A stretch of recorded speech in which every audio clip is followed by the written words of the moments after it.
I shall discuss about reflection of light, class 10 physics, formation of image by concave mirror. Concave mirror से किस प्रकार प्रतिबिंब बनता है उसके बारे में मैं बता रहा हूँ। कॉनकेव मिरर मीन्स अवतल दर्पण होता है। अवतल दर्पण वह दर्पण है जिसकी परावर्तक सतह अवतल होती है, धंसा हुआ रहता है और उसका उभरा हुआ भाग अभिरंजित रहती है, उसे अवतल दर्पण कहते हैं। अवतल दर्पण का यूजेज जो है, उपयोग किसी वस्तु का बड़ा प्रतिबिंब देखने के लिए किया जाता है। जैसे सैलून में अवतल दर्पण का उपयोग करते हैं। डॉक्टर रोगी के कान, गला, आंख की जांच के लिए अवतल दर्पण का उपयोग करता है।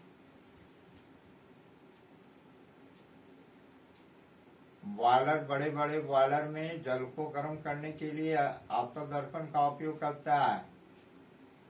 सूर्य की प्रकाश की किरण को एक बिंदु पर केंद्रित करता है और अधिक ऊष्मा में परिवर्तित करता है, जिसके कारण बॉयलर में रखे जल उबलने लगते हैं। तो अवतल दर्पण से जो प्रतिबिंब बनती है वो वास्तविक, आभासी दोनों प्रकार के प्रतिबिंब बनते हैं। अवतल दर्पण से जो प्रतिबिंब वास्तविक और उल्टा बनता है उसको इस प्रकार मैं चित्र के द्वारा बताने जा रहा हूं। ये अवतल दर्पण है। ये मेन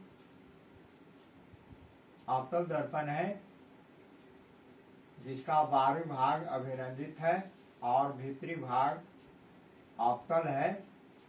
वह परावर्तक सतह कहलाता है। अवतल दर्पण के सामने मुख्य अक्ष के ऊपर AB कोई वस्तु है, इससे प्रकाश की किरण निकलती है और मुख्य अक्ष के समानांतर चलती है। दर्पण की D बिंदु पर आपतित होती है। आपतित होने के बाद मुख्य फोकस से होकर किरणें परावर्तित होती हैं और वस्तु से अन्य किरणें जो निकलती है वो वक्रता केंद्र से होकर जाती है और परावर्तित किरण को जिस बिंदु पर काट देती है वह बिंदु A डैश है। A डैश बिंदु पर वस्तु का वास्तविक और उल्टा A डैश B डैश बनता हुआ दिखाई देता है। तो वस्तु का वास्तविक प्रतिबिंब वक्रता केंद्र और मुख्य फोकस के बीच A डैश B डैश बनता हुआ दिखाई देता है। अवतल दर्पण से जो प्रतिबिंब कभी छोटा बनता है, कभी बड़ा बनता है, लेकिन वास्तविक और उल्टा बनता है।